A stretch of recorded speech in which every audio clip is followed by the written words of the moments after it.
আজকে আমরা আলোচনা করব এক্সপোর্ট বিজনেস স্টার্ট করতে গেলে কি কি আমাদের রিকোয়ারমেন্ট আছে। তো বেসিক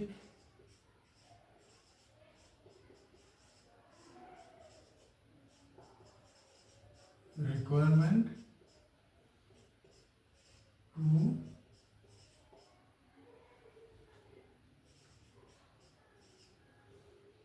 export business.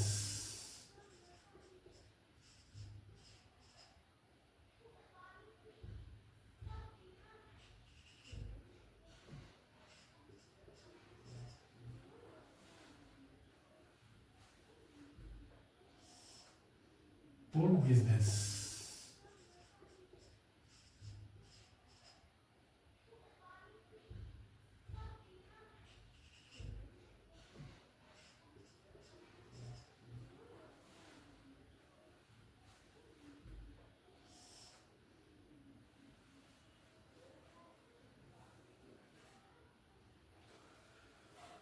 তো এক্ষেত্রে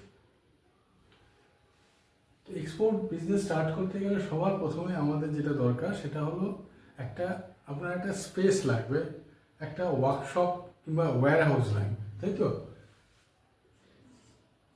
আপনার একটা স্পেস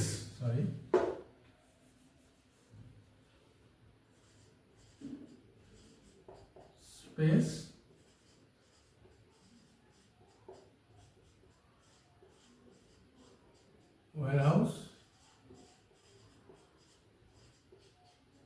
বা ওয়ার্কশপ, যেখানে আপনি আপনার বিজনেসটা কাজ করবেন, যেখানে আপনার প্রোডাকশন হবে কিংবা আপনার ছোটো স্টার্ট আপ যদি হয় সেটা থাকবে, কিংবা আপনি কিছু ট্রেডিং যদি করেন কিছু স্টোর করবেন। তো সবচেয়ে প্রথমে হলো আপনার একটা স্পেস দরকার, কিংবা ওয়্যারহাউস দরকার, কিংবা ওয়ার্কশপ দরকার। সেটা রেন্ট হতে পারে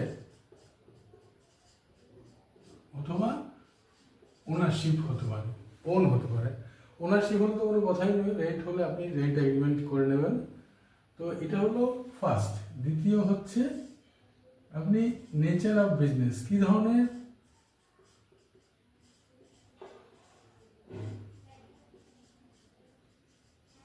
বিজনেস করতে চাইছেন। ট্রেডিং করবেন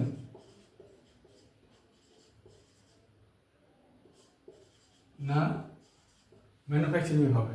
ছোটো যদি আপনার ম্যানুফ্যাকচারিং ইউনিট থাকে সেটাও হবে, কিংবা আপনি যদি ট্রেডিং করতে ইনিশিয়ালি ট্রেডিং কাম ম্যানুফ্যাকচারিং হওয়াই ভালো, কারণ আপনি ম্যানুফ্যাকচারিং করতে পারলে ভালো। যদি ট্রেডিং করে কোথাও থেকে প্রকিউরমেন্ট করলাম, কিছু প্যাকিং লেবেলিং করে তারপর আমি এক্সপোর্ট করলাম, তো ট্রেডিং কাম ম্যানুফ্যাকচারিং করাটাই প্রথমে স্টার্টিংয়ে এটাই সবচেয়ে বেস্ট হয়, যদি আপনার কিছু স্টার্ট আপ না থাকে। নাম্বার 3-এ কী হবে না, আপনি একটা সিলেক্ট ট্রেড নেম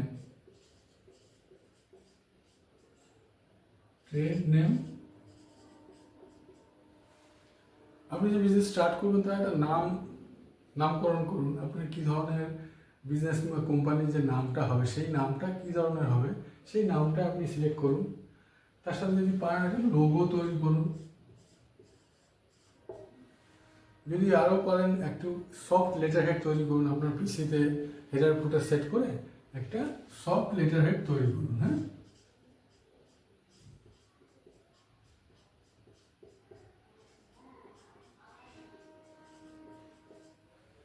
হেডার ফুটার সেট করে ওপরে আপনার নাম অ্যাড্রেস লিখলেন, যেই অ্যাড্রেসে হলো নিচে আপনার প্রোডাক্ট রিলেটেড কিছু লিখলেন।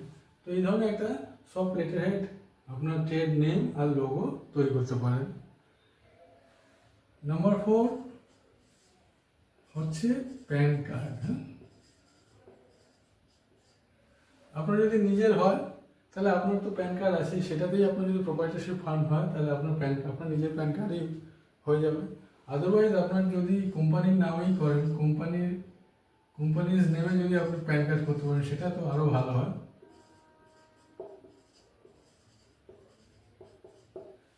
তাহলে আরও ভালো হবে যদি আপনি কোম্পানির নামে প্যান কার্ড তৈরি করেন। আদারওয়াইজ আপনার প্যান কার্ডটাই আপনার প্রোপ্রাইটারশিপ ফার্মের জন্য, মানে আপনার নিজের ফার্মের জন্য যথেষ্ট। যেই আপনার প্যান কার্ড হয়ে গেল, আপনার একটা ওয়ার্কশপ হয়ে গেল, একটা রেন্ট এগ্রিমেন্ট হয়ে গেল, একটা কোম্পানির নাম হয়ে গেল, আপনি এবারে ট্রেড লাইসেন্সের জন্য অ্যাপ্লাই করুন। হ্যাঁ, এবারে লাগবে ট্রেড লাইসেন্স। ট্রেড লাইসেন্সটা কোথায় পাবেন? আপনি আপনার এই ওয়ার্কশপটা কিংবা এই স্পেসটা যেখানে, অফিসটা যেখানে থাকবে, সেটা যদি পঞ্চায়েত হয় পঞ্চায়েতে, যদি মিউনিসিপ্যালিটি থাকে সেটা মিউনিসিপ্যালিটিতে, সেখানে আপনি অ্যাপ্লাই করতে পারেন। এটাও কমপ্লিটলি অনলাইনে হয়ে গেছে, আপনি নিজেও অ্যাপ্লাই করতে পারবেন। ঠিক আছে, পঞ্চায়েত অথবা মিউনিসিপ্যালিটি। হ্যাঁ, যেখানে আপনার অফিস কিংবা এই স্পেসটা রয়েছে, সেই এলাকা অনুযায়ী আপনি অ্যাপ্লাই করলে আপনি ট্রেড লাইসেন্স পেয়ে যাবেন। যখনই আপনার ট্রেড লাইসেন্স হয়ে গেল, দেন আপনি ওপেন এ ব্যাংক অ্যাকাউন্ট। হ্যাঁ, কারেন্ট কিন্তু, হ্যাঁ,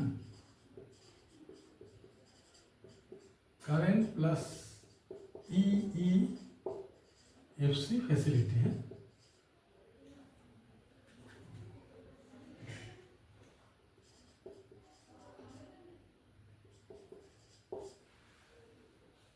যখনই আপনার ট্রেড লাইসেন্স হয়ে গেল, প্যান কার্ড হয়ে গেল, আপনার নাম হয়ে গেল, কোম্পানির নাম হয়ে গেল, আপনার জায়গার নাম হয়ে গেল, আপনি একটা যে কোনো ব্যাংকে, সেটা ন্যাশনালাইজ হতে পারে, প্রাইভেট হতে পারে, সেই ব্যাংকে গিয়ে আপনি একটা কারেন্ট অ্যাকাউন্ট ওপেন করবেন। কারেন্ট অ্যাকাউন্টটা হচ্ছে আপনার বিজনেসের জন্য, যেখানে হিউজ পরিমাণ লেনদেন হয়ে যাবে, আপনার ডেবিট হবে, ক্রেডিট হবে, সেই জন্য কারেন্ট অ্যাকাউন্ট হয়। কোম্পানির ক্ষেত্রে কারেন্ট অ্যাকাউন্ট হবে, আপনার যে কোম্পানির নামে হবে সেই নামে এই কারেন্ট অ্যাকাউন্ট ওপেন হবে, এবং সেখানে একটা EEFC ফ্যাসিলিটি থাকবে। EEFC মানে কি?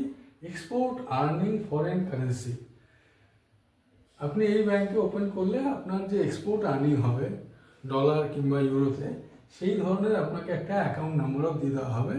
USD অ্যাকাউন্ট এবং ডলার অ্যাকাউন্ট, USD অ্যাকাউন্ট এবং ইউরো অ্যাকাউন্ট নাম্বার আপনি পেয়ে যাবেন। যেমন আপনি কারেন্ট অ্যাকাউন্টে আপনার INR একটা অ্যাকাউন্ট পেয়ে যাবেন, অ্যাকাউন্ট নাম্বার পেয়ে যাবেন। সাইমালটেনিয়াসলি আপনি ফরেন ট্রানজ্যাকশন করার জন্য একটা ডলার, একটা ইউরো অ্যাকাউন্টও পেয়ে যাবেন। এই এই এই ডলার কিংবা ইউরো কিংবা ফরেন ট্রানজ্যাকশন কিন্তু সমস্ত ব্রাঞ্চে হয় না, অলমোস্ট সমস্ত ব্যাংকই হয়ে যায়, কিন্তু সমস্ত ব্রাঞ্চে হয় না।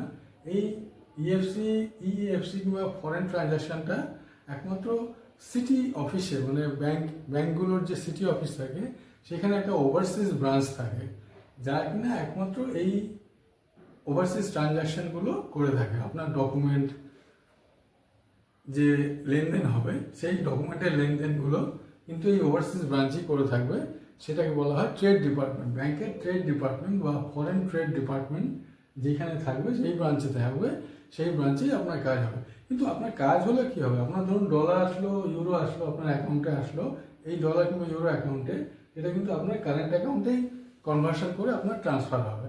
সুতরাং আপনার যেখানে কারেন্ট অ্যাকাউন্ট আছে সেখানে কোনো অসুবিধা নেই, সেখানেই থাকবে, এবং তার করসপন্ডিং আপনার যে USD কিংবা ডলার,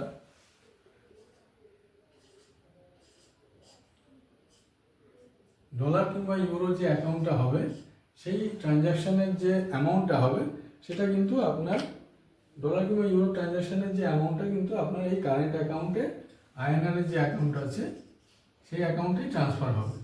সুতরাং শুধুমাত্র ফরেন ট্রানজ্যাকশন করার জন্য আপনার এই EEFC ফ্যাসিলিটিটা আপনাকে সেই ব্যাংক থেকে অ্যাভেল করতে হবে। তো আপনি যখনই ব্যাংক অ্যাকাউন্ট হয়ে গেল, এইবার আপনি ট্যাক্স রেজিস্ট্রেশন করবেন।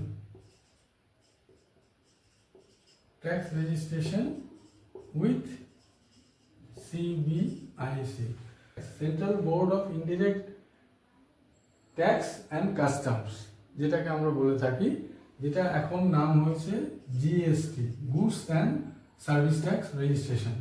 তো আপনি এই যে ট্যাক্স অথরিটি আছে, সেই ট্যাক্স অথরিটির কাছে আপনার নামটা রেজিস্টার করতে হবে। এটা আপনার সেল ট্যাক্স রেজিস্ট্রেশন যারা কনসালটেন্ট আছে তাদের থ্রুতেই করাতে পারেন। এখানে গুডস অ্যান্ড সার্ভিস ট্যাক্স, যেটাকে আমরা বলে থাকি, goods and service tax registration number, এইখানে রেজিস্টার হলে আপনি একটা জিএসটিআইএন পেয়ে যাবেন। জিএসটিআইএন মানে goods and service tax identification number পাবেন, সেই নাম্বারটা আপনার কোম্পানির জন্য সিলেক্ট হয়ে যাবে। তো এটাও একটা প্যান বেস রেজিস্ট্রেশন নাম্বার হয়। তো এইখানে তারপরে তার মানে আপনাকে একটা আপনার যে ট্যাক্স অথরিটির কাছে আপনার নামটা রেজিস্টার করতে হবে। তার এগেনস্টে আপনি একটা ট্যাক্স রেজিস্ট্রেশন নাম্বার পাবেন, যেটার এগেনস্টে আপনি বিল করতে পারবেন, ট্যাক্স ইনভয়েস করতে পারবেন, সেল করতে পারবেন। ঠিক আছে, এরপরে যখনই আপনি জিএসটি পেয়ে গেলেন, এইবারে হচ্ছে আপনি আইএসসির জন্য অ্যাপ্লাই করুন।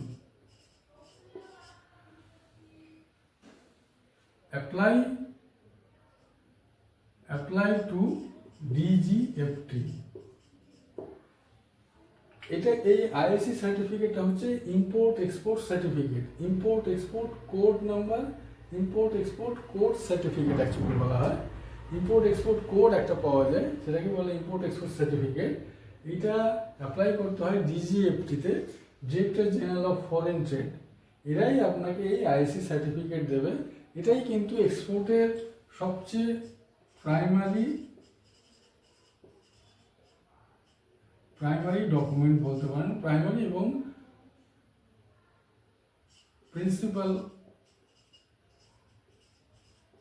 Principal document to start export business. এটা কিন্তু এই ডিজিএফটিতে পোর্টাল আছে, সেই পোর্টালে কমপ্লিট অনলাইন সিস্টেম, আপনি নিজেও করতে পারবেন এবং বিলো 1000 এর ফিজ আছে।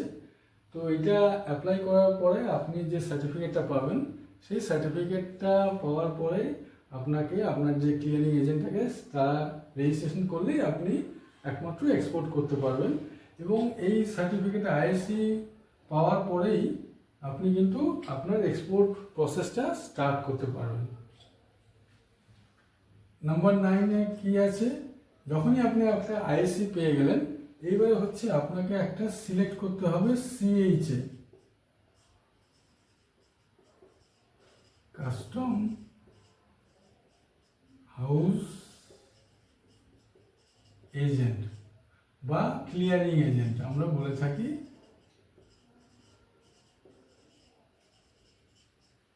ক্লিয়ারিং এজেন্ট, এই সিএইচএ হচ্ছে কাস্টমস অথরাইজড যে সমস্ত এজেন্সি আছে তাকে বলা হয় সিএইচএ, কাস্টম হাউস এজেন্ট। এরা কি করে, আপনার অরিজিন পোর্টে মানে সি পোর্ট, ল্যান্ড পোর্ট, এয়ারপোর্টে অন বিহাফ অফ এক্সপোর্টার এরা কাস্টমস ক্লিয়ারেন্স প্রসেস করে থাকে। যেমন ডকুমেন্ট, সমস্ত কিছু ডকুমেন্টের প্রসেসিং, কাস্টম চেকিং, তার অ্যালাউ, এই সমস্ত প্রসেসিংটা কিন্তু এরাই করে থাকে অন বিহাফ অফ এক্সপোর্টার। সুতরাং আপনাকে একটা ভালো গুড সিএইচএ সিলেক্ট করতে হবে যে আপনার হয়ে এই অরিজিন পোর্ট বা পয়েন্ট অফ এক্সপোর্ট যেটাকে আমরা বলি,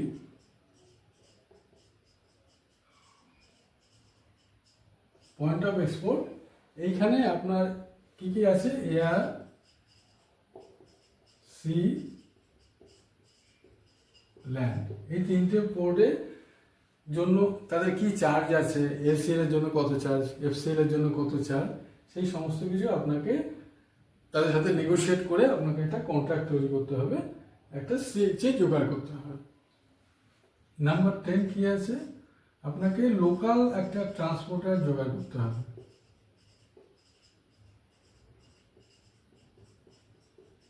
লোকাল ট্রান্সপোর্টার কেন না, লোকাল ট্রান্সপোর্টার আপনার যে ওয়্যারহাউস হবে সেখান থেকে আপ টু অরিজিন পোর্টে যে মালটা ক্যারি করে নিয়ে যাবে, যে গাড়ি লাগবে সেই গাড়ির জন্য, সেই গাড়ির মালটা ক্যারি করে নিয়ে যাওয়ার জন্যই এই লোকাল ট্রান্সপোর্টারকে একটা আপনাকে অ্যাপয়েন্ট করতে হবে। সবচেয়ে বেস্ট হবে এই সিএইচের সাথে এই লোকাল, এই দুজনের সাথে এদের দুজনের ভালো টাই আপ থাকে। অনেক সময় সিএইচে এই লোকাল ট্রান্সপোর্টেশনটা করে থাকে। আপনি যদি ইন্ডিভিজুয়ালি করেন তাহলে আপনাকে অনেক বেশি কনসেন্ট্রেট করতে হবে, ট্রান্সপোর্টের সাথে এর সাথে কোঅর্ডিনেশন করতে হবে। যখনই আপনার মাল বেরোবে তখনই আপনাকে সিএইচকে বলতে হবে, এর সাথে কথা বলুন, তো ওরা বলবে আমি পাইনি, এখনও ট্রান্সপোর্টার আসেনি। তো এই ধরনের কোঅর্ডিনেশন যখন আপনি খুব এক্সপার্ট হয়ে যাবেন তখন আপনি ইন্ডিভিজুয়ালি ধরুন। ইনিশিয়ালি আপনি সিএইচকেই বলবেন যে আপনি আমার যে মালটা ক্যারি করে নিয়ে যাবে এই লোকাল আপনার ওয়্যারহাউস থেকে আপনি দ্য অরিজিন পোর্ট, এই পোর্টে নিয়ে যাওয়ার জন্য কোন গাড়ির কীরকম কী ভাড়া হবে সেটা আপনি নেগোশিয়েট করে ঠিক করে নেবেন। আপনি এটুকু জানবেন যে সমস্ত গাড়ি কিন্তু পোর্টে যায় না। যে সমস্ত এমনি ট্রান্সপোর্টার আছে সেই সমস্ত ট্রান্সপোর্টার কিন্তু আমাদের মাল কিন্তু পোর্টে নিয়ে যেতে পারে না, কারণ এখানে পোর্ট রেজিস্টার্ড ভেহিকেল লাগে। সেটা কিছু কিছু সিলেক্টিভ ট্রান্সপোর্টারের কাছেই থাকে যারা পোর্টে কাজ করে। সুতরাং এই সিএইচের সাথে লোকাল ট্রান্সপোর্টারের সাথে ভালো আন্ডারস্ট্যান্ডিং আছে, তাদেরকেই বললে তারাই অ্যারেঞ্জমেন্ট করে দেয় এবং তারা তাদের রেটটা আপনাকে বলবে, সেই অনুযায়ী আপনি অ্যাপয়েন্ট করবেন বা নেগোশিয়েট করে নেবেন। যখন এই লোকাল ট্রান্সপোর্টার হয়ে গেল, আপনাকে একটা ফিউমিগেশন এজেন্সির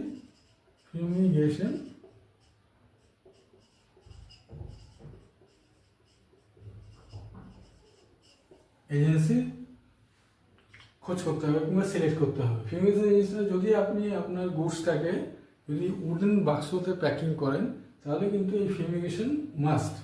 এই ফিউমিগেশন ছাড়া আপনার মাল পোর্টে এন্ট্রি হলেও যে এক্সপোর্ট হওয়ার পরে ডিসচার্জ পোর্টে এক্সিট হবে না, ডিসচার্জ পোর্টে মালটা আনলোডিং কাস্টম ক্লিয়ারেন্স হবে না, সেখানে হেভি পেনাল্টি লেগে যাবে, অনেক সময় রিটার্নও করে দেয়। সুতরাং এই ফিউমিগেশনটা খুবই একটা ইম্পর্ট্যান্ট ভাইটাল পয়েন্ট, ঠিক আছে। ফিউমিগেশন এজেন্সি যদি আপনার গুডসটা উডেন প্যাকেজ হয়ে থাকে, যদি কার্টুন হয় তাহলে দরকার নেই, কিন্তু উডেন বক্সের জন্য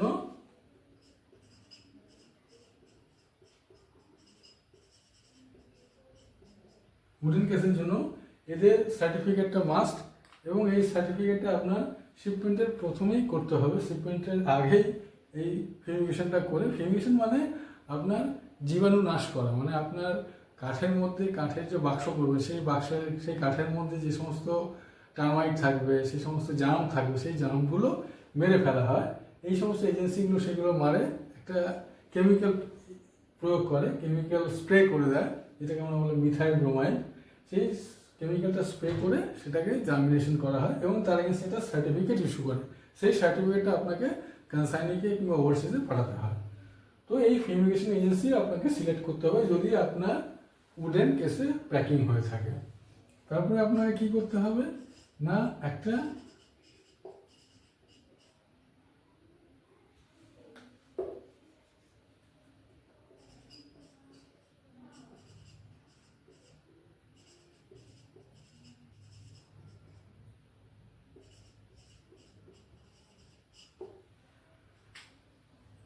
আপনাকে একটা মেরিন ইন্স্যুরেন্স পলিসি নিতে হবে।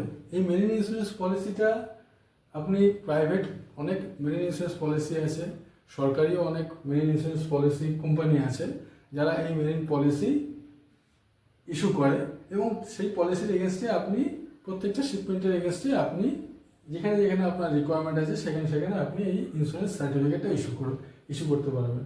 এই মেরিন ইন্স্যুরেন্স সার্টিফিকেটটা কভারেজ থাকে আপনার ওয়্যারহাউস থেকে কনসার্নিং ওয়্যারহাউস পর্যন্ত। যদি কিছু ট্রানজিটে ড্যামেজ হয়, কিছু ক্ষতি হয়, মিসপ্লেস হয়, তখন কিন্তু এই মেরিন ইন্স্যুরেন্সটা কভার থাকে। সেই কভারেজটা আপনার 110% অফ সিআইএফ ভ্যালু, হ্যাঁ,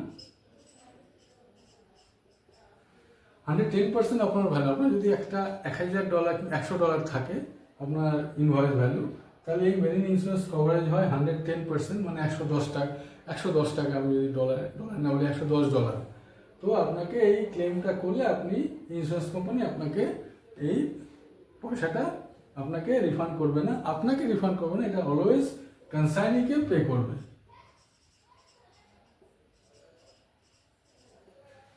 এইটা কিন্তু এই মেরিন ইন্স্যুরেন্স পলিসির এগেনস্টে আপনাকে কিন্তু একটা প্রিমিয়াম দিতে হয়। যেমন আমরা মেডিক্লেমের প্রিমিয়াম দিই, সেরকম মেরিন ইন্স্যুরেন্স পলিসির এগেনস্টে আপনাকে একটা প্রিমিয়াম দিতে হবে। সেই পলিসির এগেনস্টে আপনাকে ইচ শিপমেন্টের এগেনস্টে আপনাকে সার্টিফিকেট ইস্যু করতে হবে।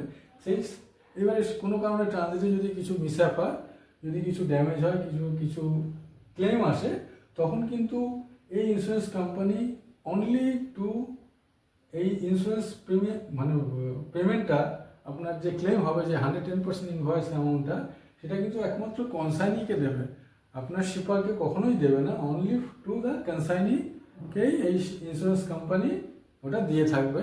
ইন্স্যুরেন্স কোম্পানি যে ডেস্টিনেশনে, প্রত্যেকটা ইন্স্যুরেন্স কোম্পানি বিভিন্ন ডেস্টিনেশনে ওদের ব্রাঞ্চ থাকে, কিংবা ওদের সার্ভে এজেন্ট থাকে, তারা সার্ভে করবে, ইন্সপেকশন করবে, তারপরে তারা সেই ক্লেমটা সেটেল করবে। তো ইন্স্যুরেন্স, মেরিন ইন্স্যুরেন্স কিন্তু একটা ভাইটাল ডকুমেন্ট, ঠিক আছে। এরপরে আপনার কি আসবে, এরপরে আপনার কিন্তু একটা এক্সপোর্ট ইন্সপেকশন এজেন্সি।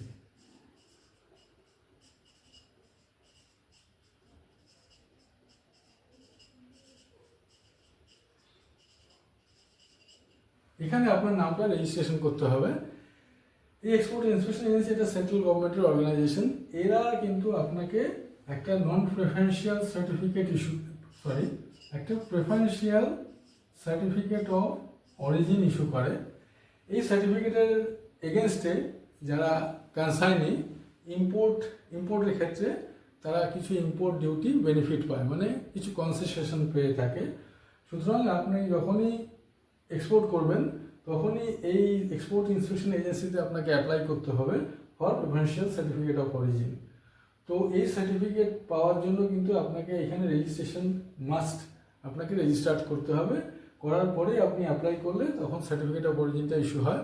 এটা কিন্তু আপনার ফরেস্ট শিপমেন্টের ক্ষেত্রে খুব ম্যান্ডেটরি, মানে ইন্দোনেশিয়া, আমাদের বিভিন্ন দেশের সাথে যে ট্রেড এগ্রিমেন্ট আছে, সেই এগ্রিমেন্টের জন্যই বিভিন্ন কান্ট্রিতে আমাদের যখনই শিপমেন্ট হয় এই সার্টিফিকেটটা ইস্যু করলে সেই দেশে কনসাইনি কিছু ইম্পোর্ট ডিউটি বেনিফিট হয়। মানে বেনিফিট মানে কি, ইম্পোর্ট ডিউটি ধরুন 15%, 10% হয়, সেটা অনেক সময় 2%, 5%, অনেক সময় ফ্রিও হয়ে যায়। তো এই ধরনের এক্সপোর্ট ইন্সপেকশন এজেন্সির ক্ষেত্রে আপনাকে এই সার্টিফিকেটটা বলে প্রেফারেন্সিয়াল সার্টিফিকেট অরিজিন। তো এই সার্টিফিকেট অফ অরিজিনটা কিন্তু আপনার মাস্ট। এরপরে আপনার কি আসবে, এরপরে আপনাকে একটা আরসিএমসি নিতে হবে। আরসিএমসি রেজিস্ট্রেশন মানে রেজিস্ট্রেশন কাম মেম্বারশিপ সার্টিফিকেট। এটা ইস্যু করবে আপনার যে প্রোডাক্ট হবে, আপনার যে ম্যানুফ্যাকচারিং প্রোডাক্ট হবে কিংবা ট্রেডিং প্রোডাক্ট হবে, সেই product related chamber of commerce কিন্তু একটা আপনাকে সেই প্রোডাক্ট রিলেটেড চেম্বার অফ কমার্সে আপনার নামটা রেজিস্টার করতে হবে। রেজিস্টার করার পরে এরা একটা আরসিএমসি সার্টিফিকেট ইস্যু করবে, একটা মেম্বারশিপ সার্টিফিকেট ইস্যু করবে এগেনস্ট সাম ফিজ। ওই ফিজটা পাওয়ার পরে আপনাকে সার্টিফিকেট ইস্যু করার পরে আপনি এখান থেকে একটা নন প্রেফারেন্সিয়াল সার্টিফিকেট অফ অরিজিন পেয়ে যাবেন।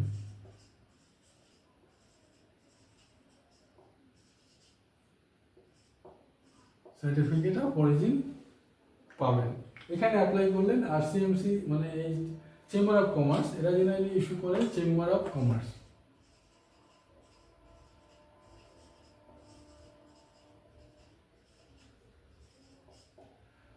আপনার যে প্রোডাক্ট, সেই প্রোডাক্ট রিলেটেড যে চেম্বার অফ কমার্স আছে সেখানে আপনার নামটা রেজিস্টার করতে হবে।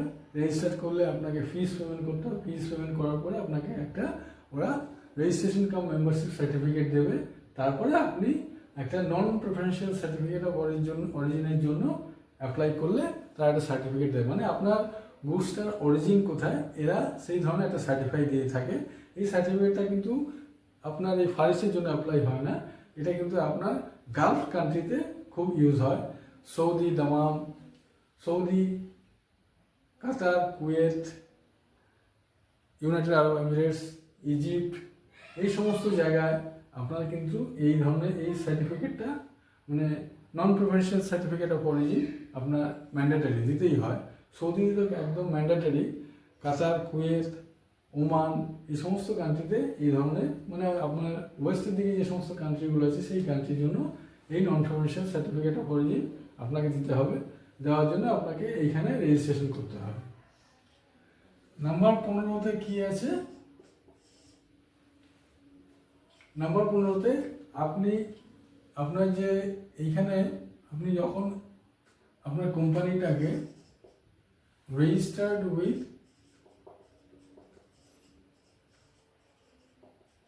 প্রফেশনাল ট্যাক্স,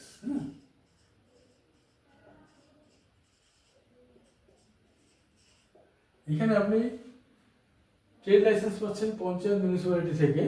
এই প্রফেশনাল ট্যাক্স রেজিস্ট্রেশনটা কিন্তু আপনার যে স্টেটে আপনি আছেন সেই স্টেট ইস্যু করবে। এইটাও একটা ম্যান্ডেটরি ডকুমেন্ট, এটা কিন্তু আপনার একটু লাগবে। যদি আপনি ছোটোখাটো কোম্পানি হন তাহলেও আপনি এটা রেজিস্ট্রেশন করে নেবেন। এবং লাস্টলি হচ্ছে ইসিজিসি কভারেজ, হ্যাঁ, ইসিজিসি কভারেজ। এই ইসিজিসি কভারেজটা হচ্ছে এক্সপোর্ট ক্রেডিট গ্যারান্টি কর্পোরেশন, এটাও একটা সেন্ট্রাল গভর্নমেন্টের অর্গানাইজেশন। এরাও একটা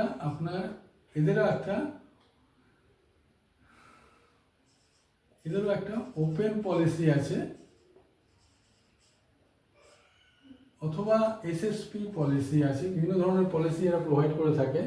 আপনার ছোট ফার্ম যদি ছোট কোম্পানি তার জন্য একটা পলিসি, যদি কোনো স্পেসিফিক শিপমেন্টের জন্য তার জন্য একটা পলিসি। এই পলিসিটা এখান থেকে ইসিজিসি থেকে আপনি যদি এই পলিসি বাই করেন, আপনি এই নামটা রেজিস্টার করলে আপনার একটা পলিসি ইস্যু হয়। সেই পলিসির এগেনস্টে আপনার যে শিপমেন্ট হলো, শিপমেন্ট ভ্যালুর যদি কোনো কিছু প্রবলেম হয়ে থাকে, কিছু মিস আপ হয়, যদি বায়ার পেমেন্ট না দেয়, যদি বায়ার ব্যাংক পেমেন্ট না দেয়, কিংবা ধরুন বাংলাদেশে কিংবা শ্রীলঙ্কা কিংবা নেপালে যেরকম মিস আপ হলো, পলিটিক্যাল ইমব্যালেন্স হলো, সেই ইমব্যালেন্সের সময় অনেক সময় আমরা পেমেন্ট পাই না, তখন কিন্তু ইসিজিসি আপনাকে পেমেন্টটা দিয়ে থাকে আপ টু 90%, ঠিক আছে। কখনো কখনো আপনার যদি কিছু 100% দিয়ে থাকে, জেনারেলি 80 থেকে 90% আপনার পেমেন্টটা এরা ক্লেম করলে আপনাকে দিয়ে থাকবে, আপনার যদি পলিসি থাকে। এরা কিন্তু আপনাকে শিপারকেই পেমেন্টটা করে থাকে। এরা কিন্তু এটা পলিটিক্যাল এবং কমার্শিয়াল টার্মসের জন্য, হ্যাঁ।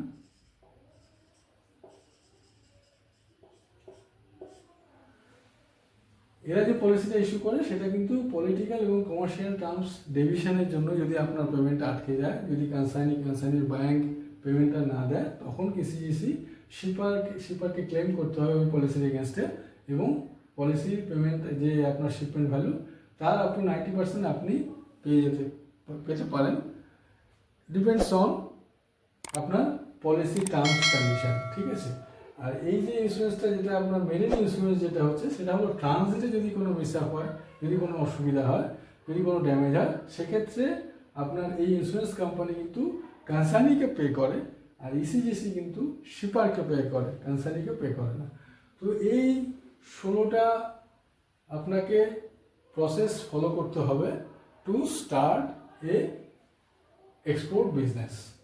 তো এই সম্বন্ধে যদি আপনার কোনো লিঙ্ক, কোনো কিছু সম্বন্ধে ডিটেলস প্রয়োজন হয়, তাহলে আমাকে বলতে পারেন। আমি আপনাকে ইন ডিটেলসে মেসেজ করলে, মেল করলে আমি আপনাকে ইন ডিটেলসে জানিয়ে দেবো, কিংবা নেক্সট কোনো ভিডিওতে আমি এর ডিটেলস সম্বন্ধে আলোচনা করতে পারি, সেটা আপনি ফলো করবেন, আপনি পেয়ে যাবেন।